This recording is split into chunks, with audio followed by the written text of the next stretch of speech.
यहाँ जांच agency ED के यहाँ गए थे। लगभग 7-8 घंटे तक उन लोगों का अपना सवाल जवाब होता रहा। हमने उनसे कहा, क्या जो आरोप आपने लगाया है, क्या ये आरोप 2 साल में पूरा हो सकता है? तो उनका कहना है ये 2 साल का आरोप हमने नहीं लगाया। तो हमने ये कहा, जब 2 साल का आरोप नहीं है तो 10 साल का भी तो नहीं बोलते हो भाई। हमने उनको आश्वस्त किया है, आप दूध का दूध, पानी का पानी करो। अगर आप ईमानदारी से काम करोगे तो सरकार का पूर्ण समर्थन एजेंसियों को मिलेगा।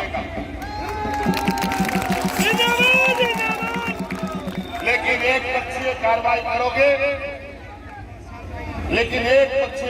करोगे तो उसका भी विरोध हम लोग करने की ताकत रखते हैं।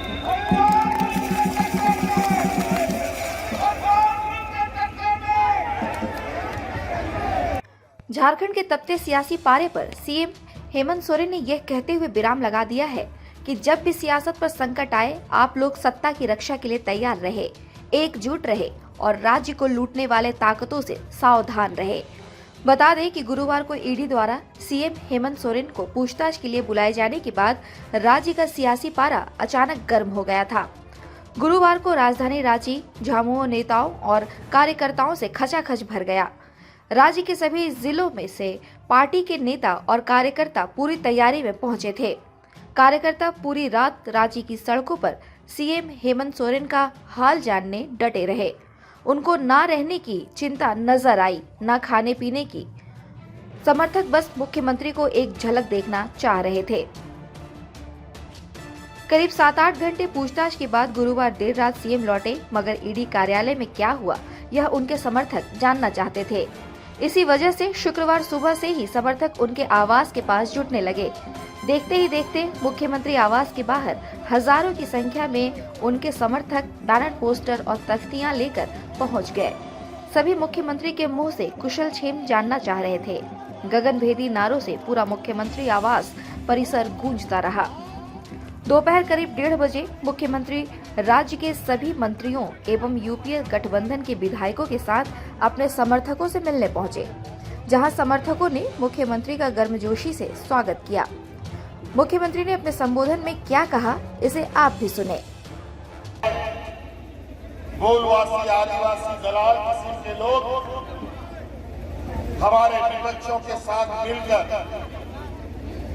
हमारे इस राज्य के मूलवासी आदिवासियों को भटकाने का प्रयास कर रहा है। लेकिन मैं उनको बता दूं, ये जो आपका षड्यंत्र 20 साल तक चला, अब इस राज्य का 3.25 करोड़ लोग आपके इस षड्यंत्र को पहचान चुका है और जान चुका है।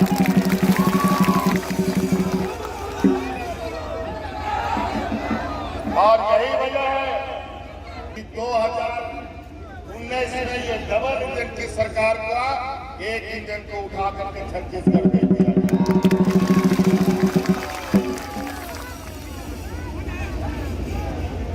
अब थोड़ा बहुत कुछ बचा हुआ है, क्योंकि 20 साल तक ये लोग चौक की तरह चिपका हुआ था, जहां तहां कोना कोना में। अब दूसरा राजनीतिक जब लड़ाई होगा, उसमें बचा खुचा जितना लोग है, ये षड्यंत्रकारी लोग हैं, इन लोग को एक एक करके उठा करके बाहर भेज देंगे। आज सरकार की लोकप्रियता तरीके से सरकार गांव-गांव, पंचायत, टोला में जाकर के इस राज्य के ग्रामीणों की समस्या का समाधान कर रहा है, तो इनके पेट में दर्द हो रहा है। और आज जिस तरीके से इन षड्यंत्रकारियों को कोई जवाब नहीं मिल रहा है, तो ये लोग अपने पुराने पापों का टिकरा वर्तमान सरकार के मत्थे में फोड़ने का काम कर रहा है।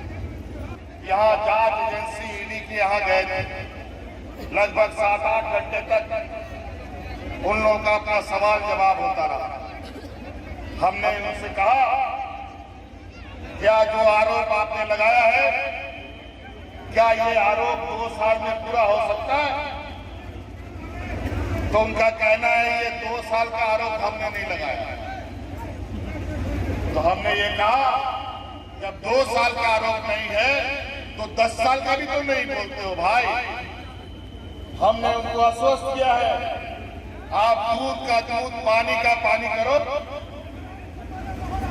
अगर आप ईमानदारी से काम करोगे तो सरकार का पूर्ण समर्थन एजेंसियों को मिलेगा।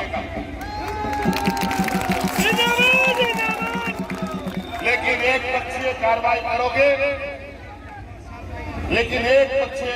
करोगे तो उसका भी विरोध हम लोग करने की ताकत रखते हैं।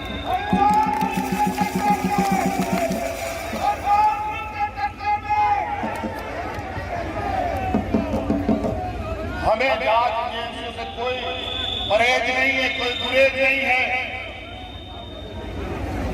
लेकिन जिस तरीके से उदाहरण दिख रहा है, जिस तरीके से उनका संदेश बाहर आ रहा है कि पूरा देश के अंदर सिर्फ और सिर्फ गैर भाजपा शासित राज्यों की अंदर उनकी कार्रवाई चल रही है, इसका सवाल का जवाब इन एजेंसियों को भी देना चाहिए। एक व्यक्ति नहीं, इस राज्य में सैकड़ों लोगों ने अपनी शहादत दी है। यहाँ ये लोग एक जलियांवाला बाग का उदाहरण देता है। हमारे राज्य में तो हर कोना में जलियांवाला बाग जैसा घटता रहा है और हम लोगों ने अपना संघर्ष जारी रखा।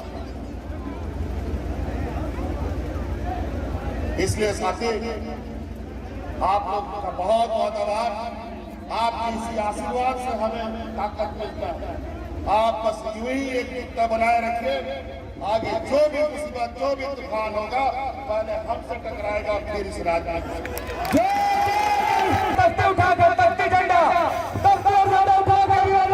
आप लोग क्यों ही जमात में रहिए।